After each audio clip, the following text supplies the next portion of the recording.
Morning, friends. Let's go ahead with another topic today. So let's start with leases.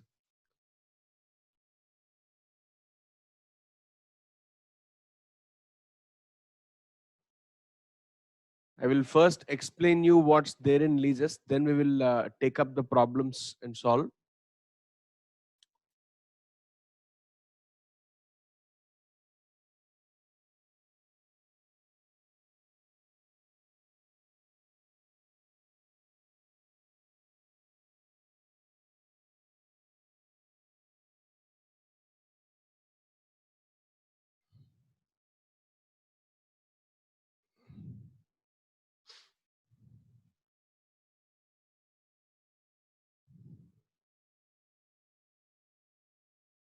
Now, AS 19, a very interesting standard which talks about leases. Now, let me first give you a brief of why this standard is important and how it has evolved, and then we will discuss about accounting part of it. Okay.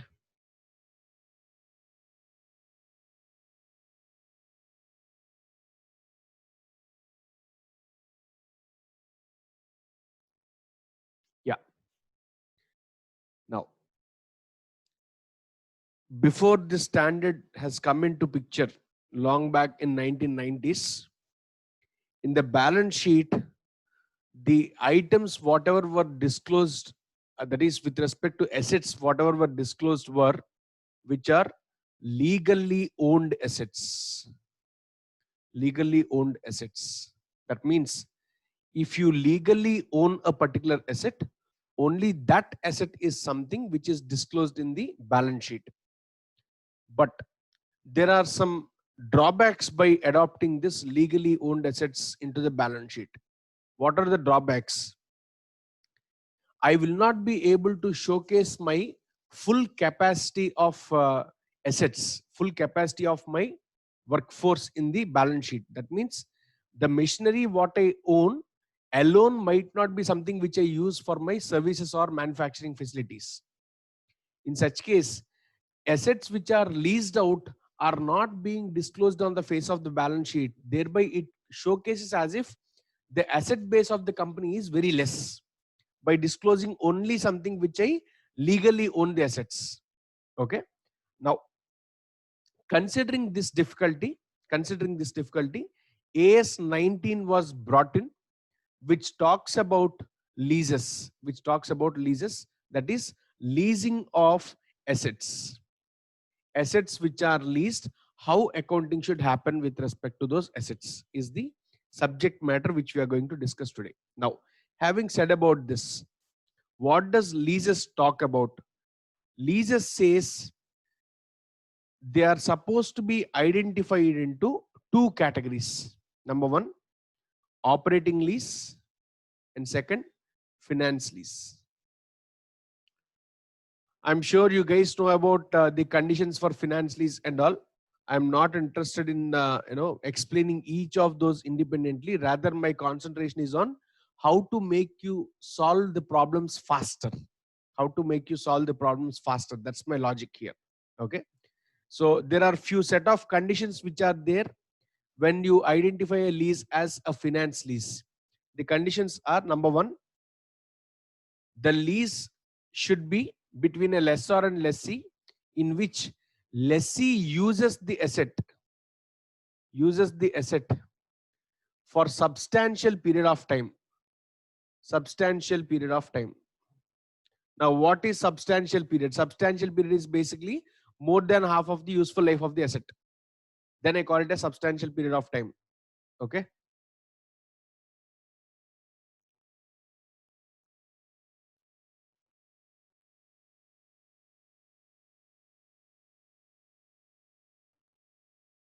Second,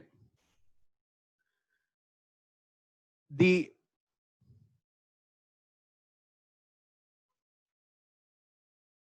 one second, guys.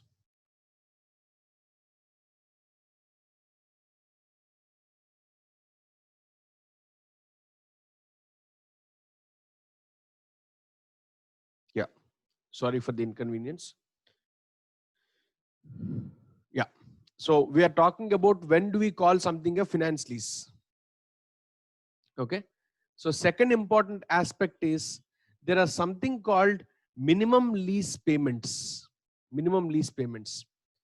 When the minimum lease payments received from lessee are equivalent to, or present value of minimum lease payments are equivalent to the fair value of the asset or the cost of the asset. MLP from lessee are equivalent to fair value of the asset or the cost of the asset.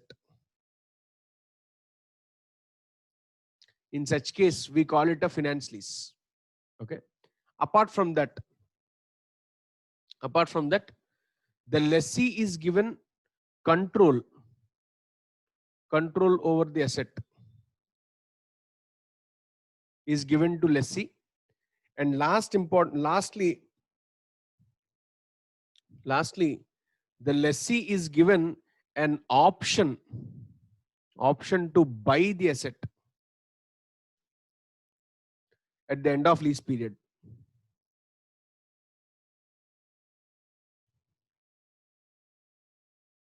If he satisfies these conditions, then you call it a finance lease. Otherwise, you call it as operational lease, is what it says. Okay. Now, your accounting wise, if you observe, accounting for finance lease is different when it comes to accounting for operating lease. Let us first talk about accounting for finance lease. In the standard, he uses multiple terms called UGRV, GRV. Then you have unearned finance income. Like this, there are multiple terms. Okay, but I am going to give you a shortcut formula for it. I'm going to give you a shortcut so that by adopting a simple methodology, you can avoid all the formulae. Now I'll tell you what has to be done whenever a finance lease problem is given to you. Okay. Whenever a finance lease problem is given to you, you have two parties. One is called as lessor. Second is called as lessee. Lessor and lessee. Okay. Now, you have two parties, lessor and lessee.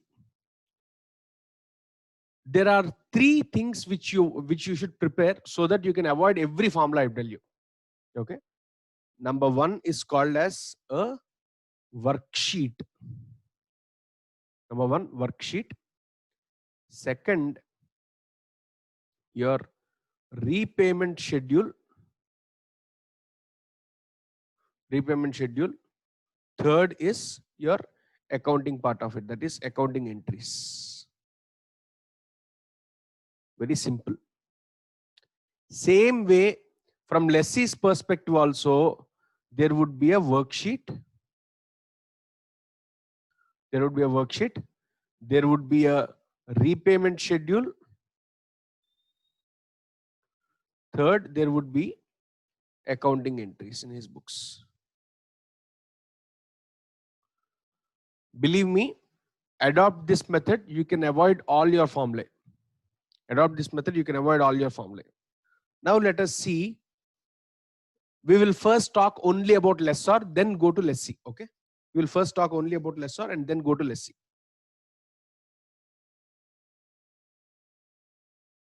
Now, from lessor's perspective, what does worksheet mean? Worksheet means you are trying to put down all the future transactions, what can happen. Okay. You are going to put down all the cash flows, what are going to incur in the books of lessor. Okay. So that is what I call as worksheet. Okay. So first, number one is worksheet. How do I prepare the worksheet? You have year column. You have an year column and you have some cash flows. you have some cash flows. Okay. Generally, whenever you are doing for lessor's perspective, from lessor's perspective, your worksheet generally starts from year zero. Your worksheet starts from year zero. Year zero, and say the lease is given for 4 years. Say lease is given for 4 years. So there would be 4 years. 3, 4. 1, 2, 3, 4. Okay.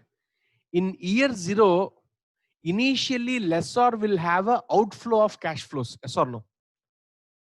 Outflow of cash would be there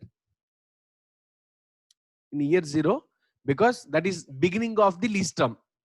Beginning of lease term, lessor will incur something in cash. Hence, it is the outflow initially what you incur. Okay. And after that, over 4 years period, there is something called lease payment. Lease payment, what he receives, inflow. Okay. This is inflow. Over 4 years, he will receive the inflows. At the end of fourth year, there is something called as GRV which he may receive. There is something called as a guaranteed residual value which he may receive. This is something received from lessee. I'll talk about it little later. Or he may also receive unguaranteed residual value from a third party. First, jot down all your cash flows like this. Jot down all your cash flows like this. Okay. Now, in your standard, he tells you various terminologies. Gross investment in lease, net investment in lease, and all. Now, gross investment in lease is nothing but sum of all these cash flows is what I call as gross investment in lease. In short, we call it as GIL. Okay. And this initial cash outflow, whatever you are incurring, is what we call as net investment in lease. In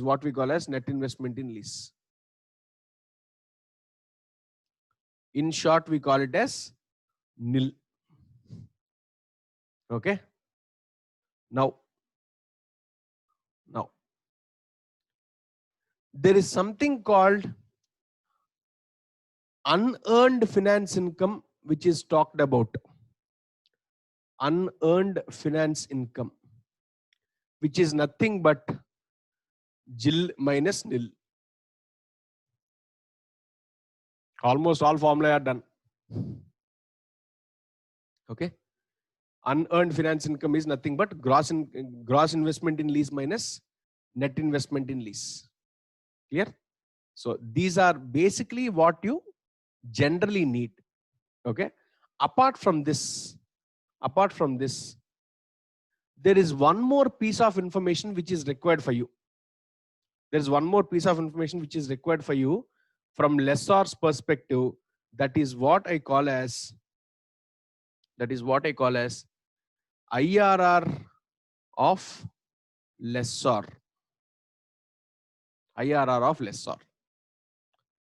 If you have this information, you can solve any problem. Okay. Now, I will tell you how this worksheet has to be prepared. I'll first give you a guideline on how this worksheet has to be prepared. Whenever you are preparing a worksheet from the viewpoint of lessor, you should always start with year zero. That means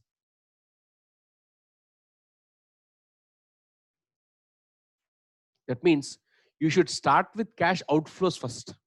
Because I, being lessor, I would initially invest money in the lease. Okay. Or else I am giving away an asset which is right now in my balance sheet. Or else I am going to give away the purchased stock. Okay. In either of these cases, I call it as initial cash outflow.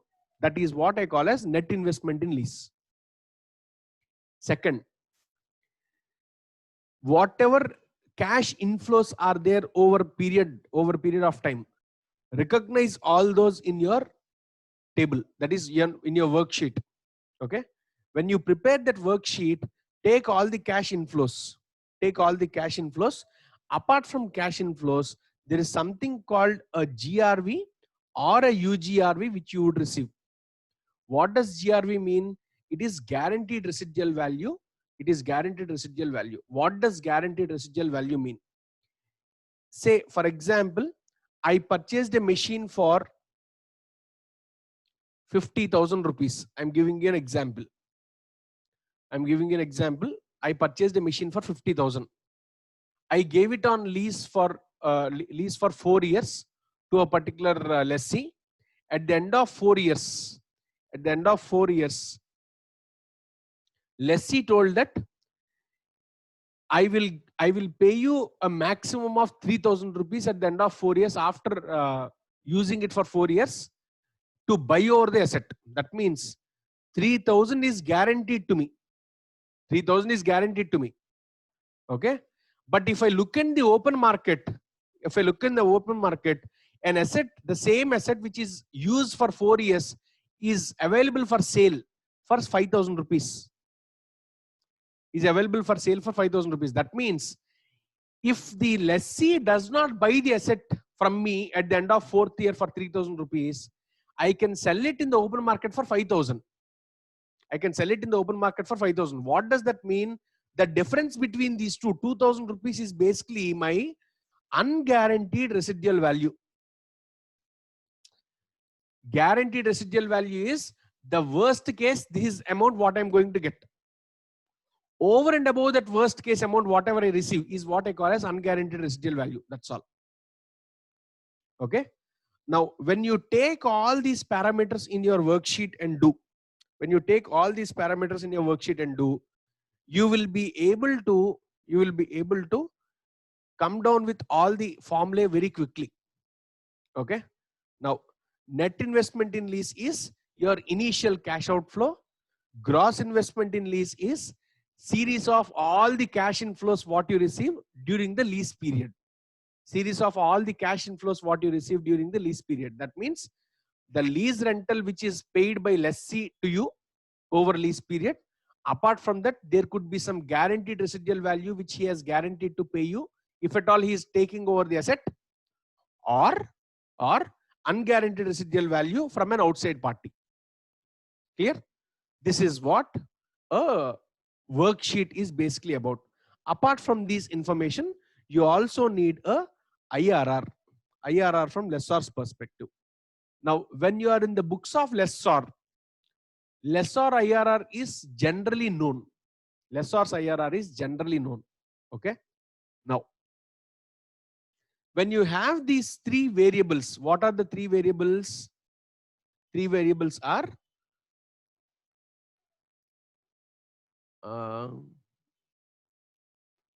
number 1, cash outflow. Number 2, cash inflows. Number 3, IRR. There are 3 pieces of information, 3 variables. You need to check whether these 3 are operating together correctly or not. What does that mean? When you apply the IRR on cash inflows,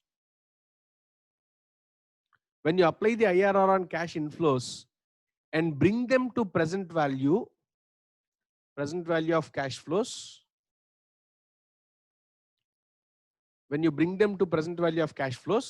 this present value of cash inflows should be somewhere equivalent to your initial cash outflow.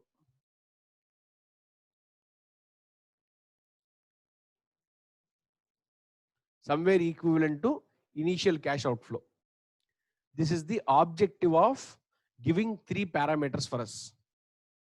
What are the 3 parameters? Number one, outflow. Second, series of inflows. Third, IRR of lessor. Third, IRR of lessor. On taking these three, you are supposed to observe whether those three are operating together or not. Whether those three are operating together or not. In your examination, most of the time, what he does is he will give you cash flows. He will give you initial cash outflow also. He would not give you IRR, in which case he is asking you to find out IRR. He is asking you to find out IRR. Okay. On the other side, another way of asking question, he will give you IRR. He will give you cash inflows. He will not give you cash outflow. Which means he is asking you to find out the cash outflow, initial cash outflow. Okay. These are the kind of questions which are generally asked from lessor's perspective. Clear? Okay. So by doing this, what happens is by preparing this worksheet, you get all the information required for you. You get all the information required for you. Once this is done, the second step, what we are supposed to do is preparing a repayment schedule.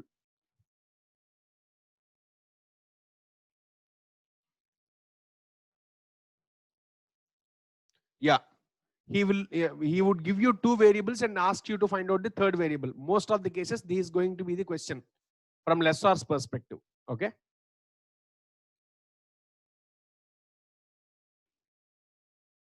Now, second important element what you are supposed to see for is the repayment schedule. How do you prepare a repayment schedule? Repayment schedule is prepared like this. You would have a particular column and number of years of columns. Number 1, 2, 3, and 4. 4 years you have. Of this, you would start with opening balance. You would have opening balance, and then you would have current year interest addition. Current year interest addition, because it is a lease. Okay.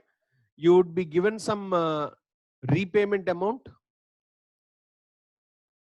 Repayment amount would be taken, and finally what you get as a net of is closing balance. Okay. Closing balance would be there. So that means you would add opening balance and current year interest and deduct the repayment. Deduct the repayment. Net of what you get is basically your closing balance. And this is the same closing balance, which is nothing but the opening balance for second year. Opening balance for second year. Again, interest on that. Again, your repayment would be deducted, and finally you get closing balance. So this is how we do. This is how we do a repayment schedule. This is how we prepare a repayment schedule. Now, while preparing this repayment schedule, we also add one more line here after the closing balance called principal component in repayment. Principal component in repayment, which is nothing but out of the total repayment, if you deduct the amount of current year interest, the balance is basically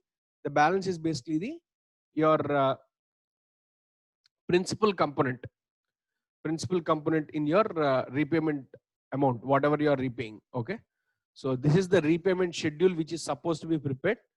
And once it is done, we can go ahead with accounting.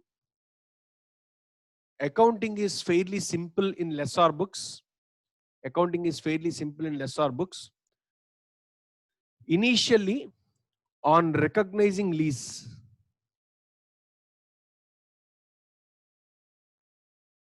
that is, on giving away an asset for lease,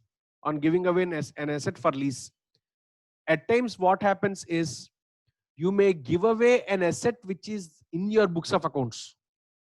You may give away an asset which is in your books of accounts, or you may give it out of direct purchases. That is, from a vendor you may directly give it out. Okay. In either of these cases, entry would be lease receivable account debit, because lessee is a debtor for me. Lessee is similar to a debtor for me. Lease receivable account debit to asset or purchases, that is your the vendor you may take. Apart from this, at times what happens is your asset, whatever you are giving away, your asset in the balance sheet might have a book value of 40,000, but your lease receivable, the fair value of the asset, you may recognize it at 50,000 rupees. You may recognize the lease receivable at 50,000 rupees. In such case, what has happened? I am going to recognize initially 50,000. Initially, I would recognize 50,000, and asset is going to be closed because at book value you are supposed to take. Asset is going to be 40,000. That means in this leasing transaction, you actually made a 10,000 of profit. So in such case, to P&L account, 10,000 rupees would go to P&L account. Profit would be recognized.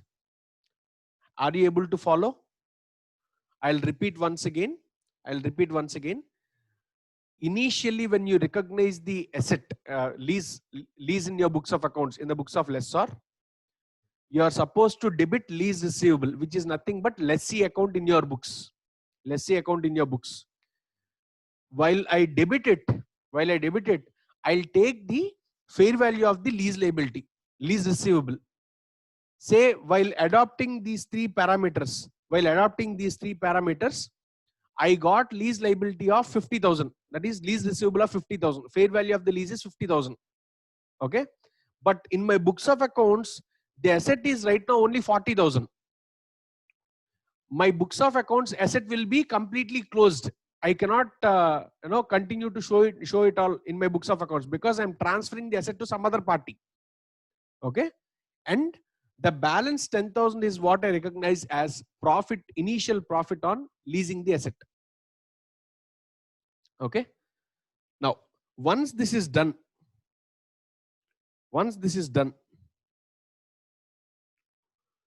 second step is going to be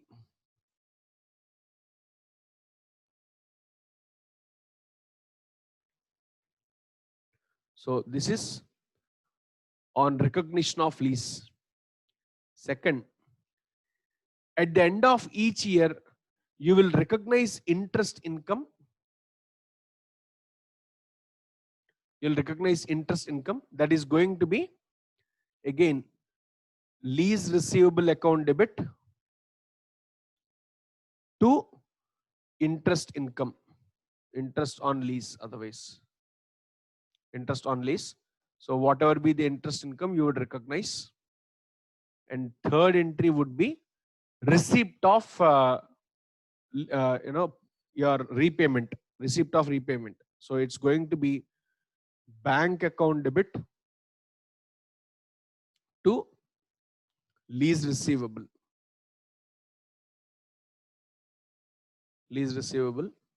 So it reduces the amount of lease receivable. These are the entries which you keep passing till the end of lease period. Okay. These are only your accounting entries. Now, let us now come into the books of lessee. This is very tricky. Now,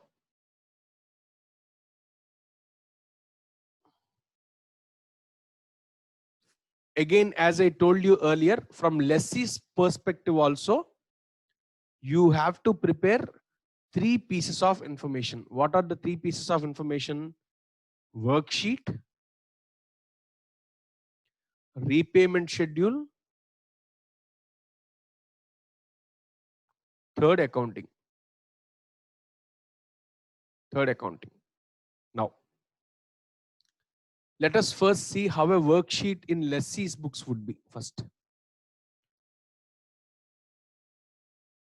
Whenever we prepare a worksheet in the books of lessee, never start with year 0. Instead, you would prepare from 1, 2, 3, 4. That is, your repayment only will be considered. Okay. That means year 0, you are not supposed to take anything. You're not supposed to take anything. Instead, start with your cash outflows. From lessee's perspective, there is cash outflow. Yes or no? Cash outflow. So the cash outflows are going to be your minimum lease payments. Minimum lease payments from your perspective. Minimum lease payments will be paid for 4 years. At the end of 4th year, apart from the lease payment, you will also incur something called as a guaranteed residual value. That is, from lessee's perspective, there is only guaranteed residual value. UGRV will not be there at all. UGRV will not be there at all. From lessee's perspective, whatever I think I will pay, that is only the payment. What somebody else might pay, I am least bothered. Okay. So I am only concerned about the lease payments which I pay and the guaranteed residual value which I agree to pay to the lessor. That's all. Okay.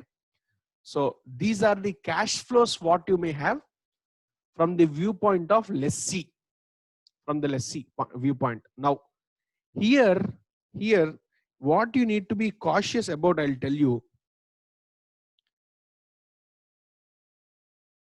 The third parameter, number 1 is cash outflow of lessor. I don't know. Okay. My cash outflows, I know. 1 to 4 years, what is that I'm going to pay to my lessor, I know. Okay. The third parameter what I need is IRR of lessor. IRR of lessor. Now, I being the lessee. Now, first of all, what does IRR mean? It is basically the rate at which the lessor will be operating his business.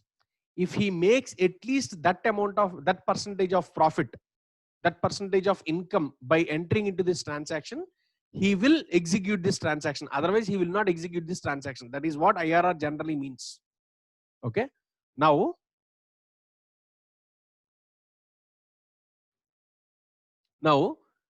I being the lessee,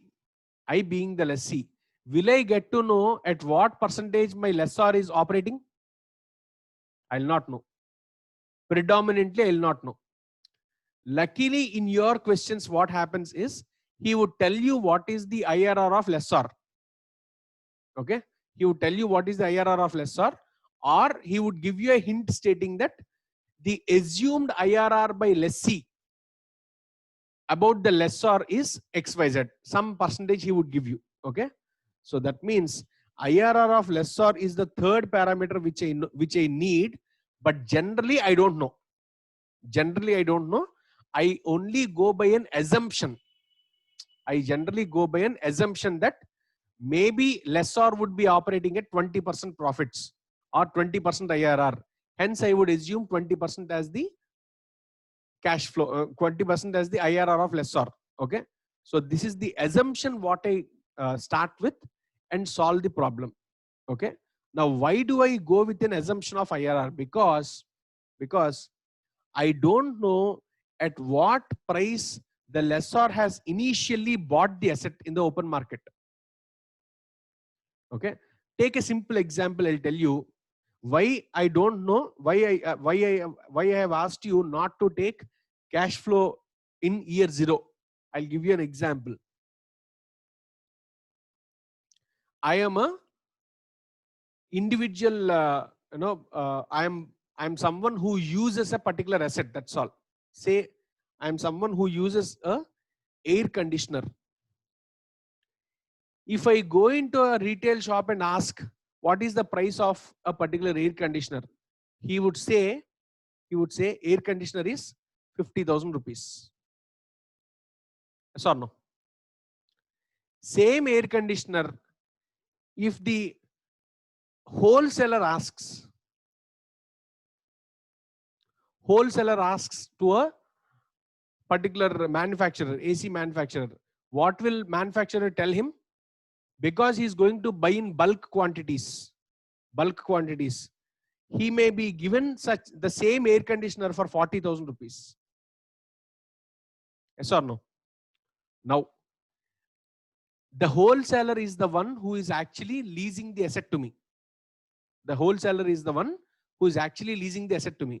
Now, I being a retail user, consumer of the product, will I ever know at what price the lessor is actually buying the asset?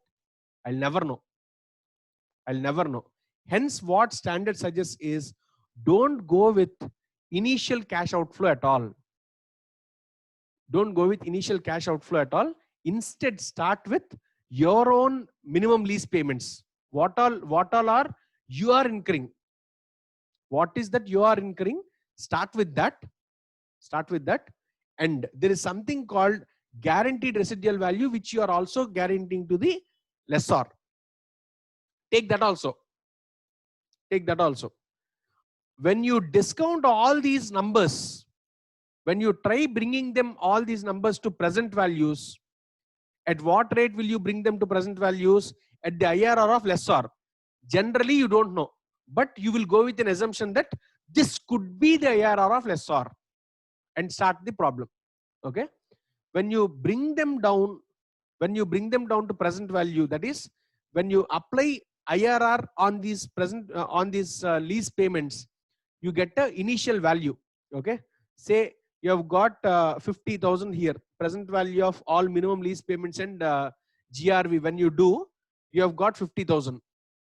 This is the 50,000 which you will initially recognize as asset. Okay. Don't go with at what price lessor has bought, because you don't know. If he gives you in the question, well and good. If he gives you in the question, well and good. Otherwise, you are not supposed to go with the price what is given by the lessor. Okay. You will calculate on your own. Various lease payments and bring them down to present values. The total of present values is what I consider as the original cash outflow or fair value of the asset. Fair value of the asset. Now, this 50,000 is what I'm going to initially recognize. Initial recognition of asset. Initial recognition of asset is for 50,000. That is, I will recognize the asset in my books at 50,000 initially. In the books of lessor, it could be anything else. It could be anything else, but I'm least bothered. I will think that it is 50,000. I will think that it is 50,000 only. Okay. And then go ahead with accounting. So I hope you understood preparing the worksheet. I'll quickly recapture once again what has to be done. Worksheet for lessee, you will never start with year 0. You will never start with year 0, and you will only start with year 1, 2, 3, 4 for whatever number of leasing years are there. Okay. You would take minimum lease payments from the standpoint of lessee for all the number of lease periods. At the end of the lease period, you would also take something called as guaranteed residual value. You would not take unguaranteed residual value. Okay. Only guaranteed residual value, because from lessor's perspective, from lessee's perspective, I am only bothered about what I pay to lessor. What I pay to lessor, but I'm not at all interested with what others also might pay to lessor. Okay. So by bringing all these values to present value at the IRR assumed by me, I get a value which is the fair value of the asset, which I initially recognize in my books. Clear? Now, once this worksheet is done, second part what you're supposed to do is repayment schedule. Same like your lessor, here also you have a repayment schedule.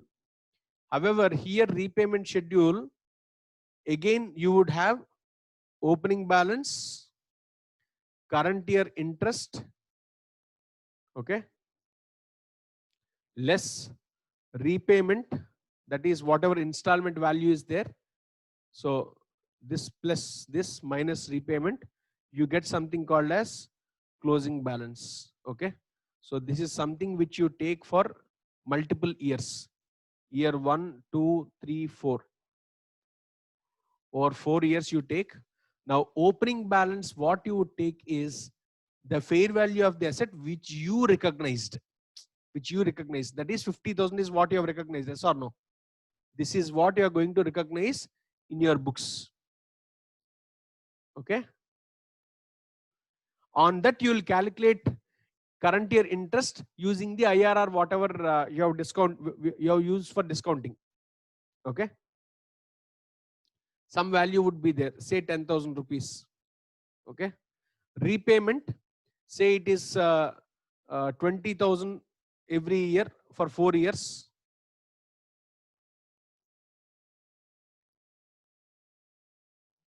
Okay.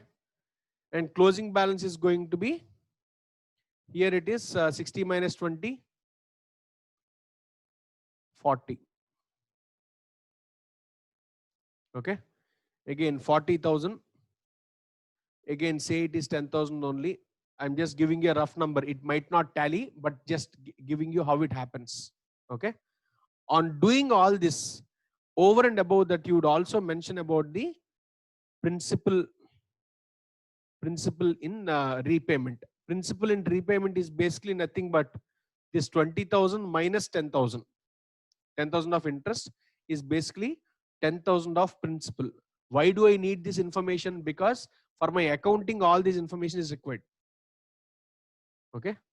For my accounting, all this information is required. So this is how I prepare a repayment schedule. Now, let me tell you, the repayment schedule which is prepared by lessee will not be the same which is prepared by lessor. Only thing which matches between lessee and lessor is this repayment value, that's all. Interest, principal, nothing matches. Reason is you are assuming IRR of lessor to be something. Lessor will be thinking, lessor will have his own IRR. You don't know about it. At what rate he has purchased, you don't know. What is the initial outflow which he has recognized, you don't know. Okay. So considering all these parameters, the repayment schedule by lessor, the repayment schedule by lessee will never be the same. Clear? This is the information which I wanted to convey here. Clear? Now, having said about this, now let us look at accounting part of it. Accounting.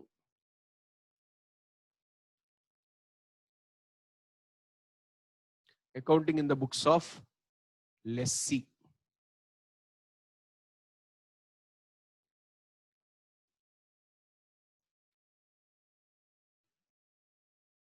Now, accounting in the books of lessee, if you see, number 1, initial recognition of leased asset.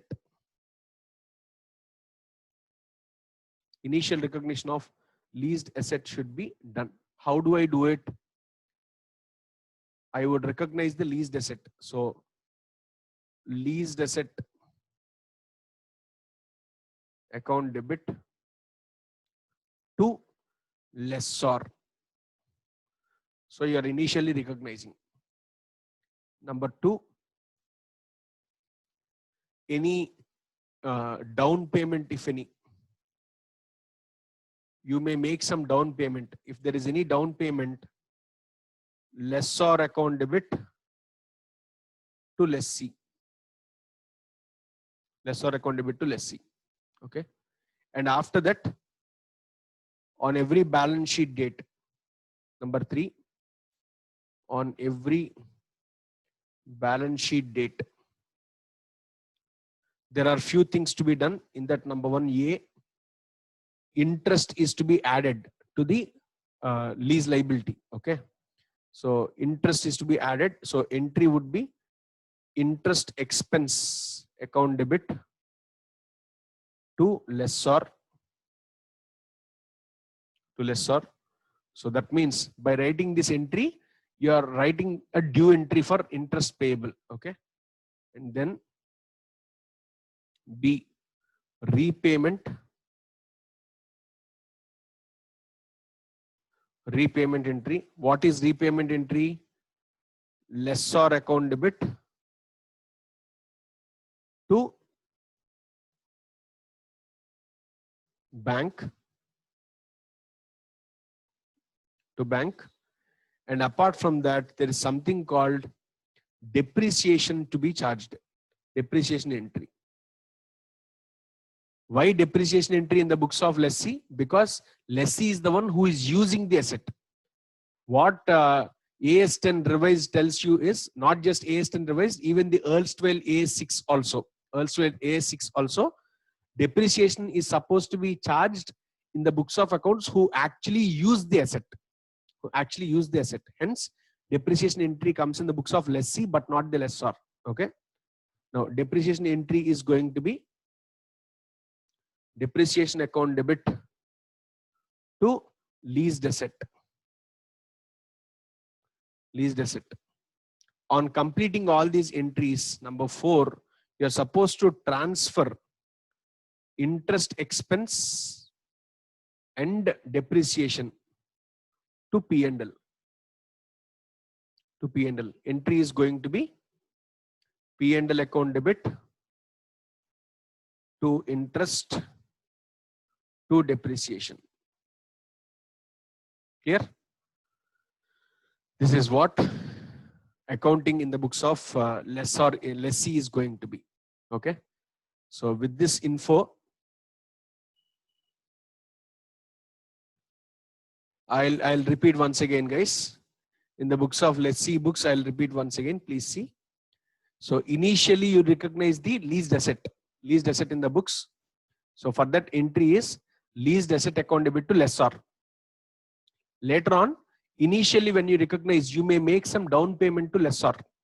Hence, your down payment entry is lessor account debit to lessor account debit to bank it is. Sorry, if I have mentioned something else. Lessor account debit to bank. Okay. Third entry is on every balance sheet date, you are supposed to pass these entries. What are they? Interest expenses to be recognized. So entry would be interest expense account debit to lessor. That means you are adding it to your lease liability. You're adding it to lease liability, and then repayment entry. Entry would be lessor account debit to bank, and then depreciation entry. Depreciation entry is only recorded in the books of lessee, but not in the books of lessor at all. Okay. So entry would be depreciation account debit to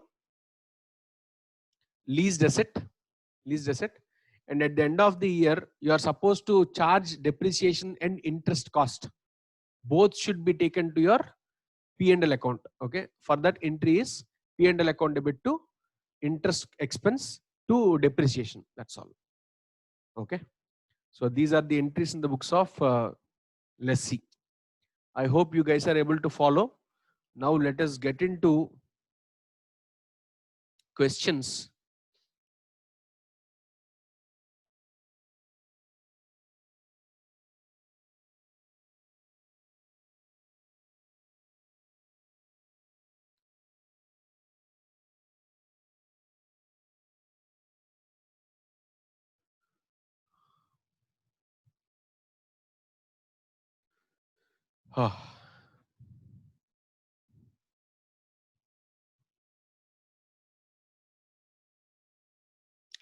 Classification of lease, please see. First question. ABC Limited has taken an item of equipment on lease. The lease agreement is for a period of 10 years, which is approximately equal to the useful life of the equipment. The lessee enjoys the option to buy the assets at the end of 10 years at 25,000, whereas the estimated residual value of the asset is 20,000. Should the lease be classified as finance lease? So it's a very theory question. What is he mentioning there? He has taken an item of equipment on lease. The lease period is for 10 years, which is approximately equal to useful life of the equipment. That means the first criteria, lessee should use the asset for substantial period of life, is satisfied. Second, lessee enjoys option to buy the asset. That means another condition also got satisfied. Okay. and he says the estimated residual value is estimated at 20,000, but he agreed to buy it for 25,000. That's fine. He may offer a little more than what is the residual value also. That's no, there is no concern about it at all. Okay, so it can be possible. Should the lease be classified as finance lease? Of course, yes. Yes, because it is satisfying all the conditions with respect to finance lease. You can recognize it as a finance lease only. Okay. Next, second question, please see. ABC Limited leases out equipment whose fair value as on 1/1/2015 is 12 lakhs. Is 12 lakhs at the inception of the lease. The agreed lease rental is 4 lakhs per annum for a period of 4 years. Per annum for a period of 4 years. Expected residual value at the end of lease term is 30,000. What is the implicit rate of interest? Now, slowly your question started. Okay. Now, what is he stating? He has initially incurred fair value. Sorry, ABC Limited leases out an equipment whose fair value is 12 lakhs at the inception of the lease. The agreed lease rental is 4 lakhs per annum for a period of 4 years. For a period of 4 years, expected residual value at the end of lease term is 30,000. What is implicit interest rate is what he's asking. That means he has given you 2 parameters out of the 3 and asking you to find out the third parameter now. Okay. So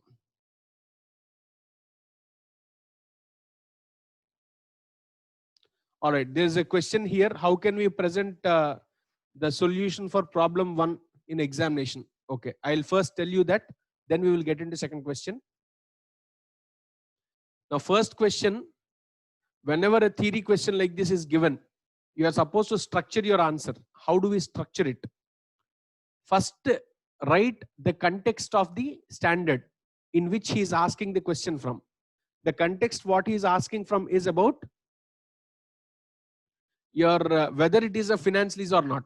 Okay, first mention all those 4 points about finance lease. What are the 4 points? Lessee should be given shall use the asset for substantial period of time. Then the minimum lease payment, present value of minimum lease payment should be equal to fair value of the asset. Then your what do you call, the lessee should be given an option to buy at the end of lease period. Okay, so these conditions on mentioning, you can then go ahead in linking the answer. What do you link the answer now? In the current scenario, the lessee is using the asset for 10 years of the asset life, which is substantial life. Second point,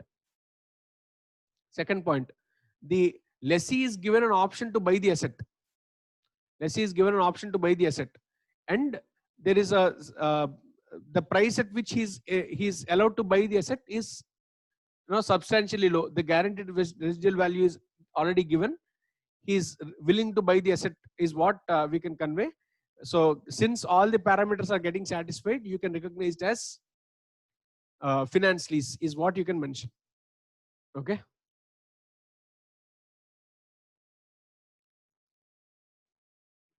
Okay, right. Now let's go to second question. Now, if you observe carefully in this question, what he is asking is nothing but your IRR is what he is asking. Okay, so I'll put it in a Excel sheet. I'll put it in an Excel sheet so that you will be able to follow.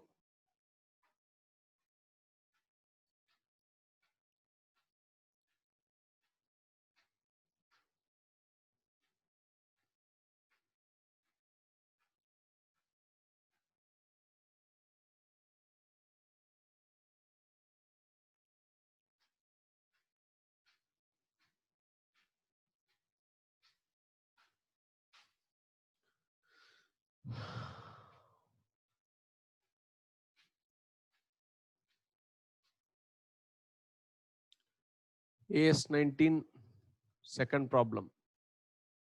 Okay. Now,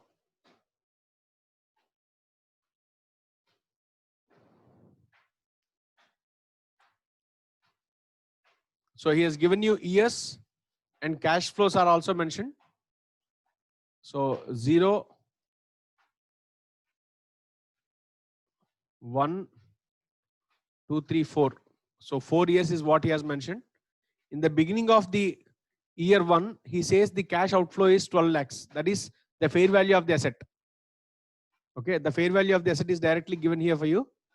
And he says 4 lakhs is what he is going to get over 4 years period. And at the end of 4th year, he says there is a GRV of 30,000. Hence, I'm taking it as 4.3. Amounts are in lakhs. Okay. So these are the values what are given to me. These are the values what are given to me.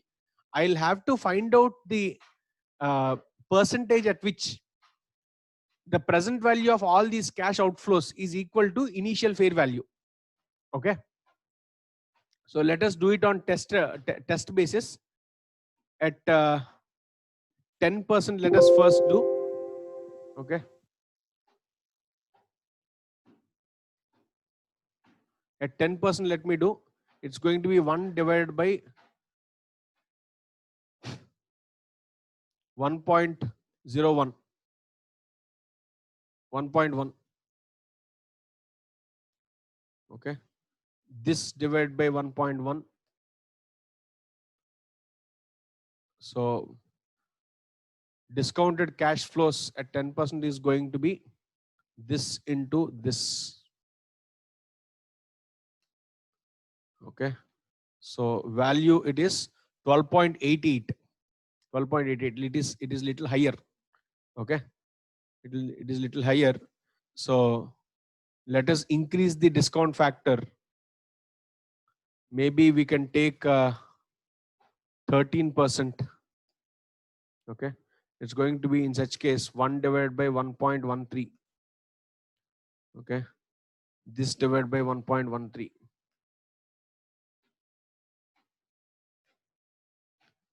Right.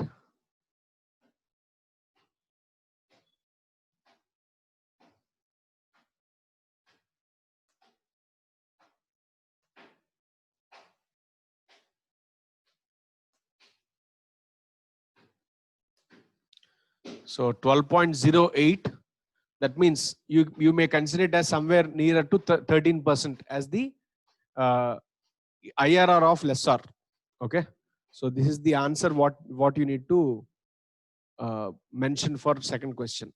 Okay. So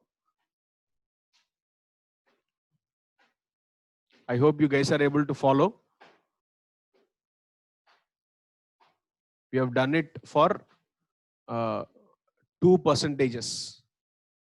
We have done it for 2 percentages. One is at 10%. Second is at 13%. Okay. At 13%, it is somewhere nearer to your required 12 lakhs. Hence, I'm taking that as the answer. Okay.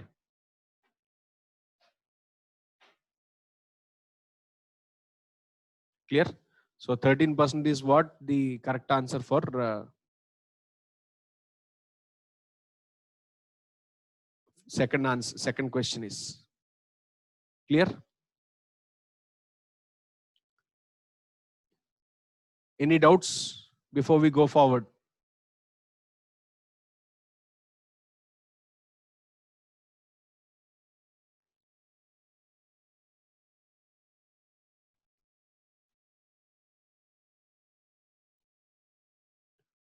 Yeah, you can do it that way also. I mean, like if that is what you're expecting, no, there is a formula for calculating more precise IRR. It's fine even if we do it this way. I mean, like we are almost nearer to 13%. It's you can mention it as somewhere nearer to 13%. If you are not happy with it, instead what you can do is you may do for one more percentage. So at 12% it is 12.08. Let's do it at 14%. At 14%, let us do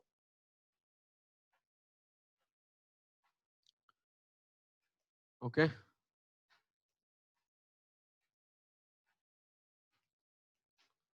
So if it is at 14%, it's going to be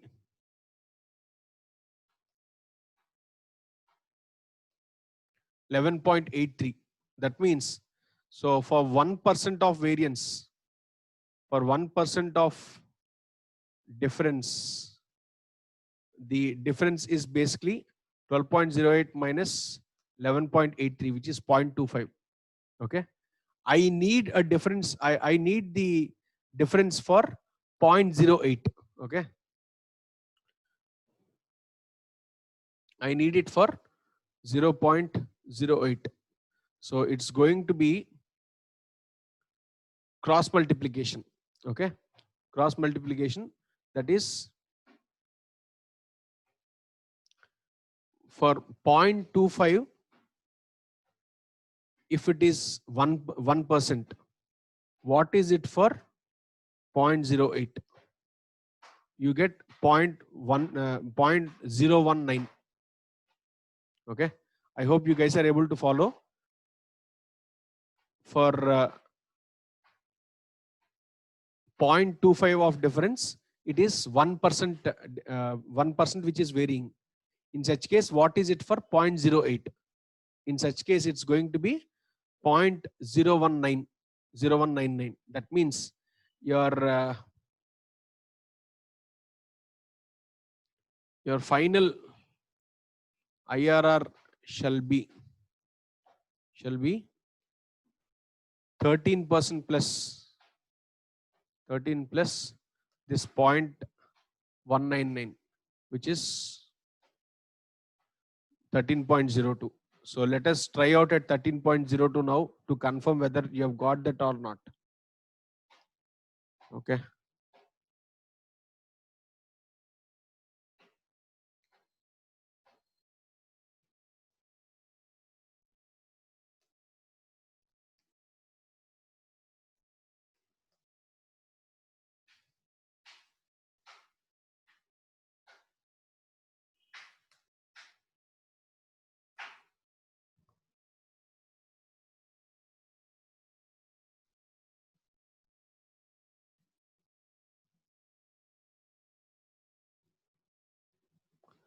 Oh, it's continuing to be the same almost.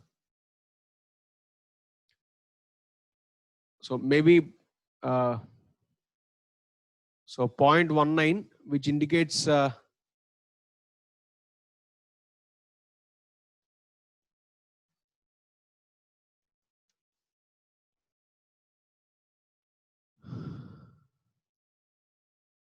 13.02.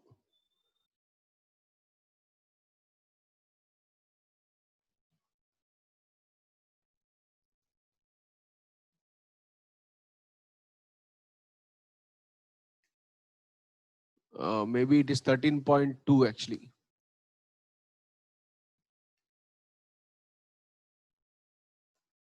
Yeah. So 13.2 is the percentage. Okay.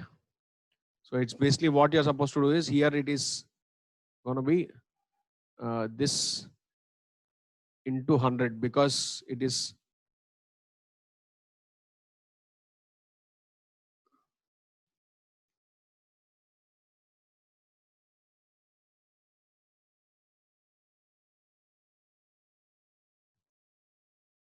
yeah, you can go ahead with 13.02 or 13.2, whatever. Okay. Yeah. So simplest way, you can go nearer to it and stop there. No, it's actually waste of time to do so much of solution for a 4-mark question. Okay. So you may stop somewhere around 13% and tell that it is somewhere nearer to 13%. Here. Yeah. So let's go to next question.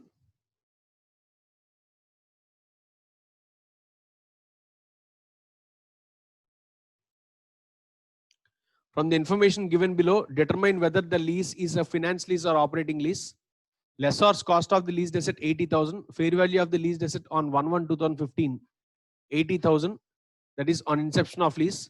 The lease is for 4 years and the rentals which have to be paid on advance at the beginning of each year are 40,000, 25,000, 15,000 and 10,000 respectively. The estimated residual value of the leased asset at the end of lease term is 5% of the cost of the asset to the lessor. The lessor expects a return of 18% on investment. Okay. So these are the information which he has given. Using this information, we are supposed to first tell whether it is a finance lease or not. That's what his question is. Okay. Now, from lessor's perspective, let us first do. Okay. So as I told you, he has given you 3 parameters here. 3 parameters here. What are the 3 parameters? Number 1, your initial cash outflow is given. And then he has told you series of cash inflows, which is 40,000, 25,000, 15,000, 10,000. And then he has given you IRR of lessor. Okay. So let us consider all these and do.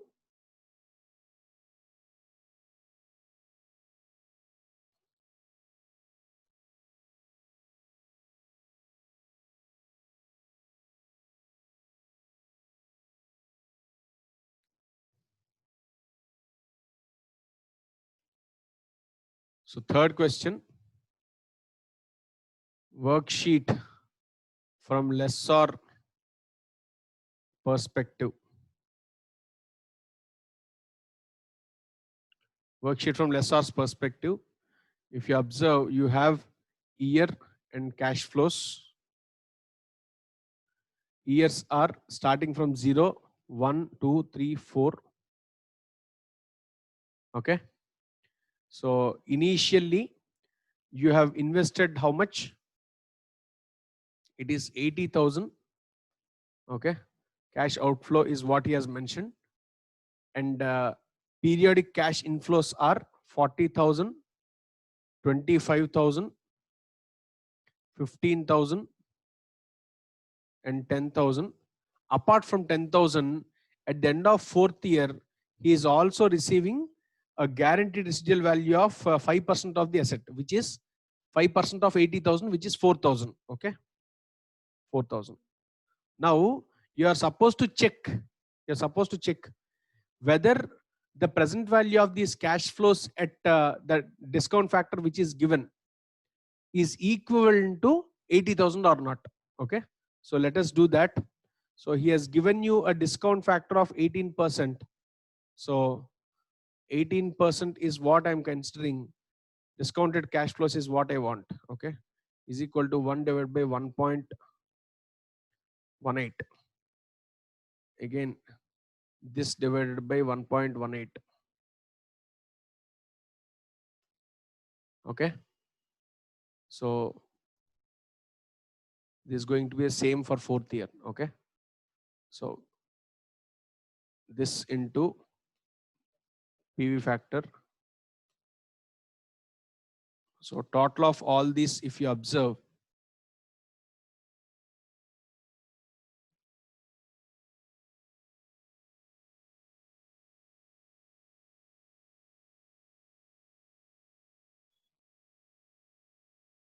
now by the way, there is a catch here in the question. Please see carefully.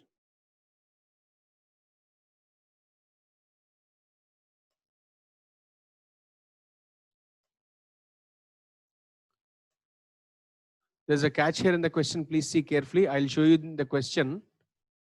He says,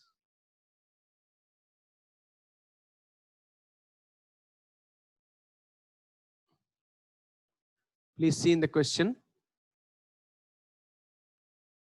which have to be paid on advance at the beginning of each year.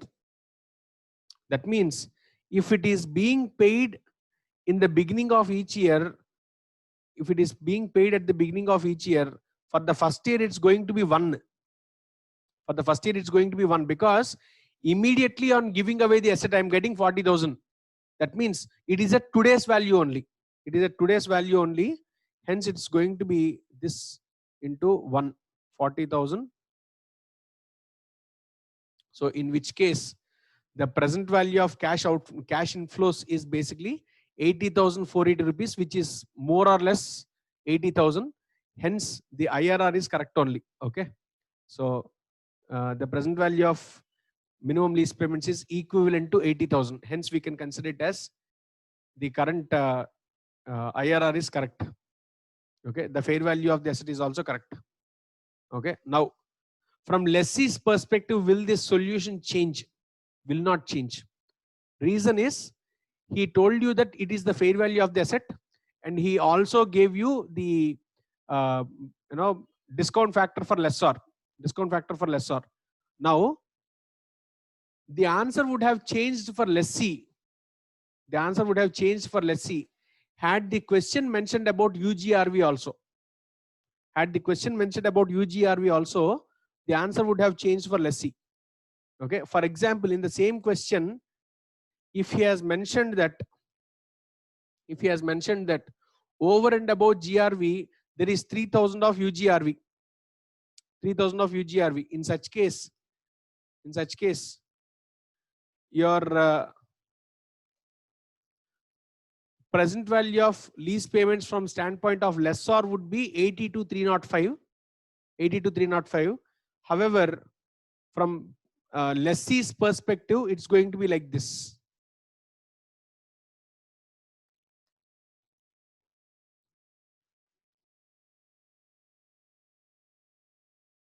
So these would not exist, in which case this would be for lessee.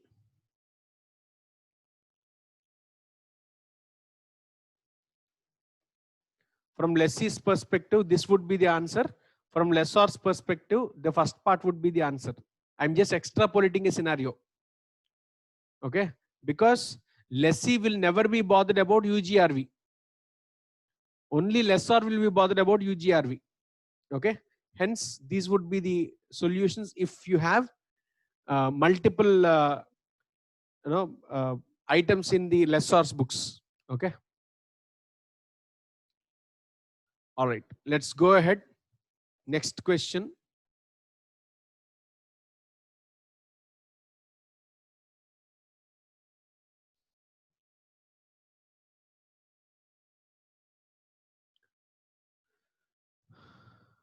Y Limited wishes to obtain a machine costing 20 lakhs by way of lease. The effective life of the machine is 12 years, but the company requires it only for the first 5 years. It enters into an agreement with R Limited for a lease rental of 2 lakhs per annum. The finance director of Y Limited is not sure about the treatment of lease rentals, hence requests your assistance in this matter. Now, first of all, is it a finance lease or operating lease? By reading the first 2 lines, you can tell what it is. The life of the machine is 12 years, but now I am actually taking it only for 5 years. What does that mean? It is operating lease. It is operating lease, and it has entered into an agreement for a lease rental of 2 lakhs every year. That means every year, yeah, it's not covering substantial life of the asset. Hence, it is to be considered as operating lease only. It is to be considered as operating lease. So this is the answer for it. I hope you can present it. What important information you are supposed to write here is, number 1, substantial period is not getting satisfied. Number 2, present value of lease payments, that is 5 into 2 lakhs. 10 lakhs is what you are paying. When you bring them to present value at whatever discount factor, it would not be equal to 20 lakhs of initial investment in lease. Okay. Since these two didn't get satisfied, you can consider it as operating lease, and hence every year 2 lakhs is to be expensed off in P&L. That's all. Okay. So next.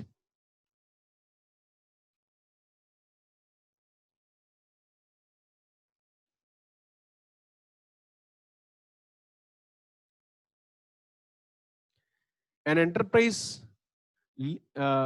lessee acquires machine on lease from a leasing company on 1st January 2015. The lease term covers the entire economic life of the machine, that is 3 years. The fair value of the machine on 1st January is 2,35,500.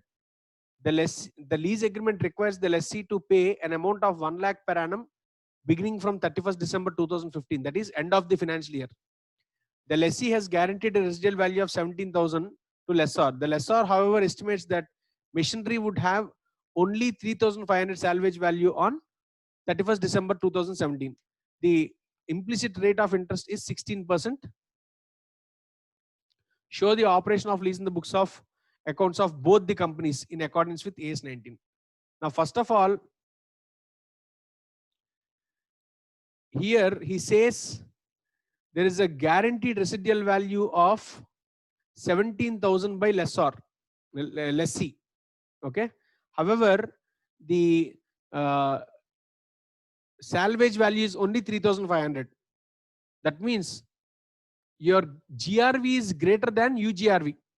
Otherwise, GRV is greater than your normal salvage value, in which case only GRV will be considered in both the books. In both the books. Okay. So let us do it. Let us do it.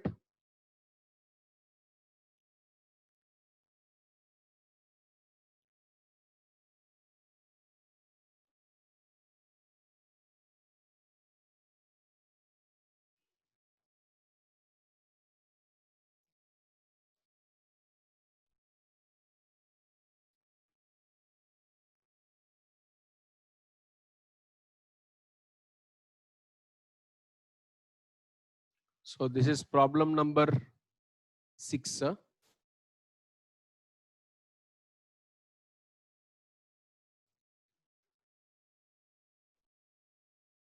Okay. Now I'll prepare worksheets for both.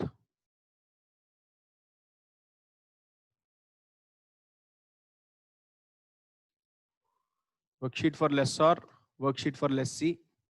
Both I am doing simultaneously. No difficulty, hence I am doing it together. Okay. So you need year, cash flows. Same you need for lessee also.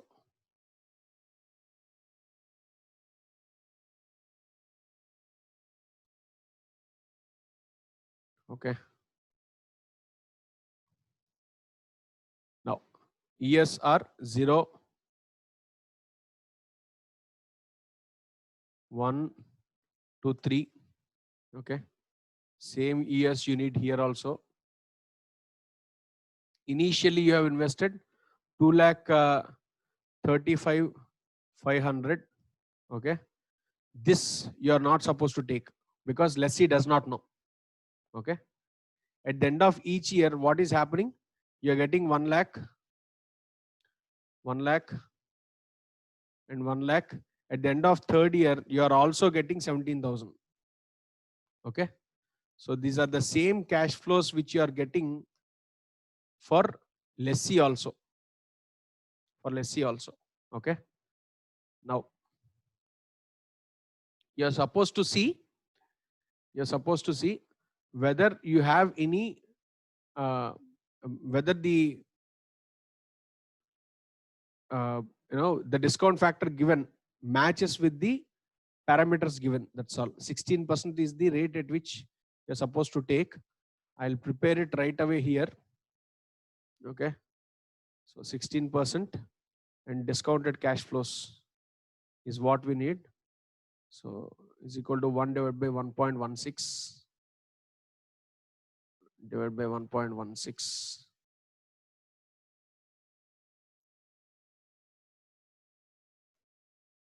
Okay.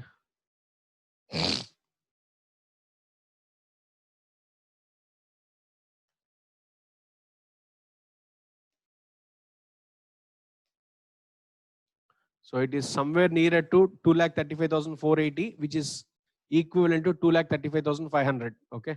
So we can consider it to be the correct discount factor. Same may be adopted here also.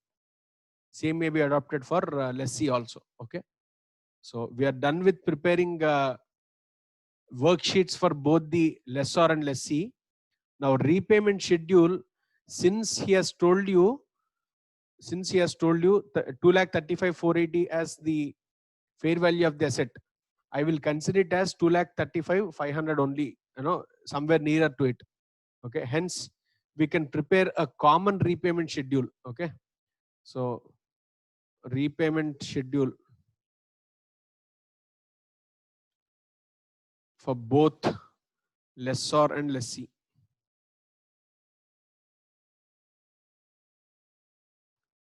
For both lessor and lessee. So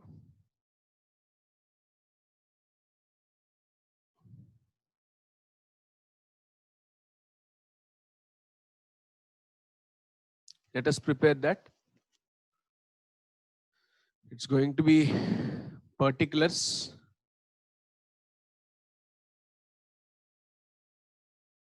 Year 1, 2, 3. Okay. Opening balance is 2,35,500. Add interest at 16%. Okay. Less repayment closing balance. Okay. So interest is going to be on opening balance at 16%. Repayment is 1 lakh. So 1 lakh for 3 years. At the end of third year, it's going to be 1,17,000. Okay. Closing balance is gonna be 2,35,500 plus 37,680 minus 10,000. Okay. Minus 1 lakh. Sorry. So opening balance is going to be last year's closing balance. So automatically your account should get closed. So what we will do is interest we will slightly ticker it. Okay. So 16,111. So this is the amount of, this is how your repayment schedule would be. Okay. So repayment schedule is done. Now he has asked you accounting entries in the books of lessor and lessee, yes or no? He has asked you accounting entries in the books of lessor and lessee. Okay, so let us do that. Accounting in the books of lessor.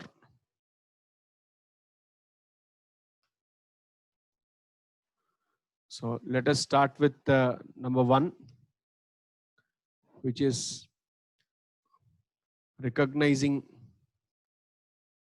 leased asset.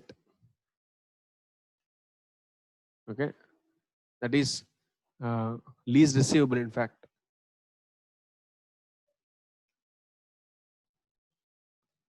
Lease receivable. Entry would be lessee account debit.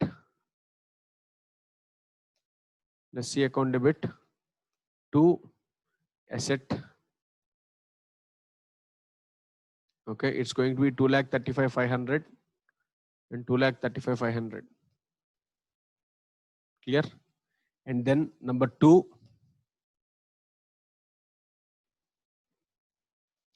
you are supposed to recognize now interest income and repayment entry. Yes or no? Interest income entry is to be passed. Entry is going to be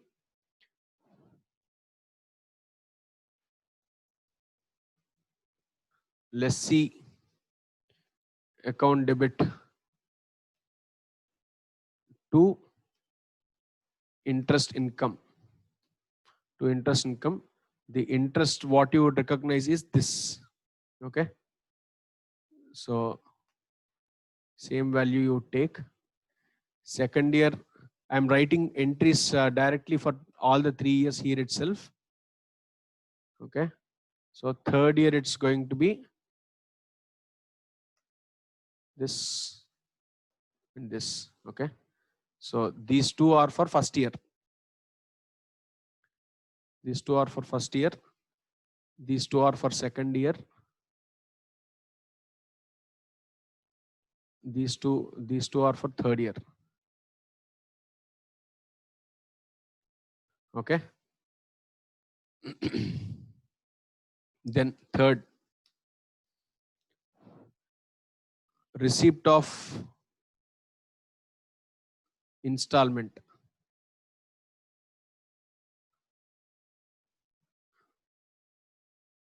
Okay.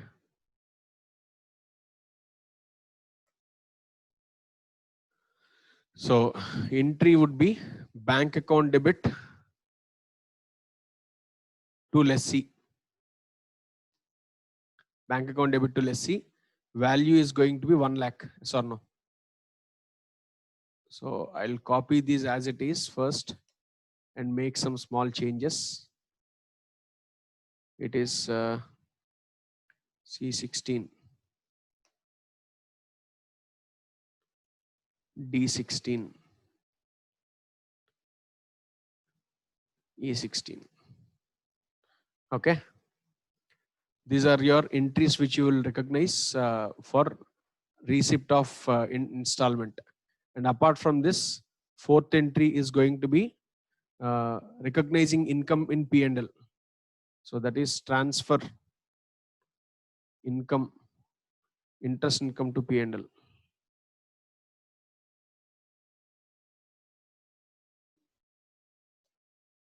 Okay. So entry is going to be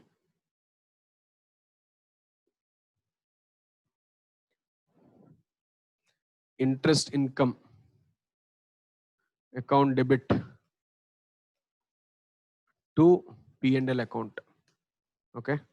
So values are going to be the same. So what I'll do is I'll take them as it is. Okay.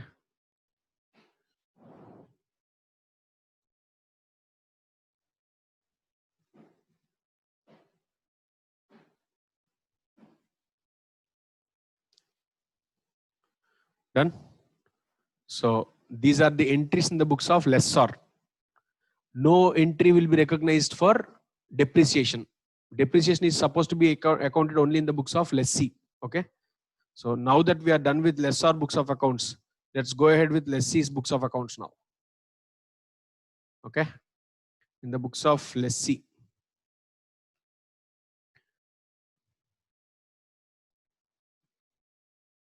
In the books of lessee, let us do.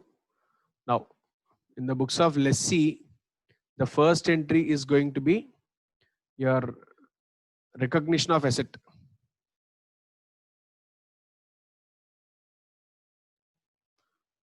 Recognition of leased asset. Entry is going to be leased asset account debit to lessor. To lessor. Now, how much would you recognize that for? Same value which is initially mentioned. That is 2,35,500. That's all. Okay. Next. Number 2. Recognition of interest expense. For interest expense, what would be the entry? Entry would be interest expense. Sir, in first entry, will there be no transfer to P&L account? In which entry, ma? What entry are you talking about? In lessor books, I am assuming that the asset is shown at book value only. That's all. That's why there is no transfer to P&L account. Out of the 2,35,500, he did not tell you anything about the profit or loss on transfer. No. Hence, we have not recognized. That's all. Yeah. So interest expense.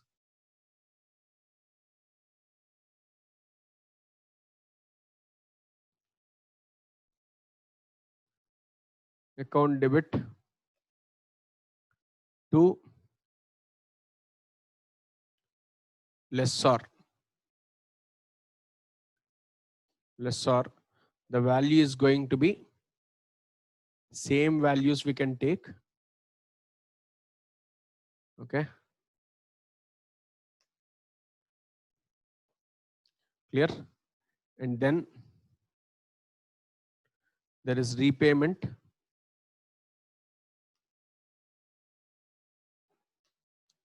repayment entry would be lessor account debit to bank.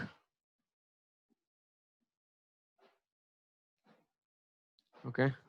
So the values are going to be these. Okay. Uh,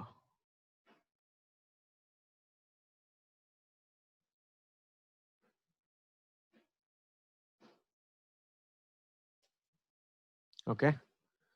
Values are these. So for next number 4, depreciation entry should be passed. Depreciation entry is to be passed. Now depreciation, you need to be cautious here. Depreciation, you need to be cautious here. First 3 years, you are using it, and there is a salvage value of 17,000 which you are paying out. Okay, that means I'll assume that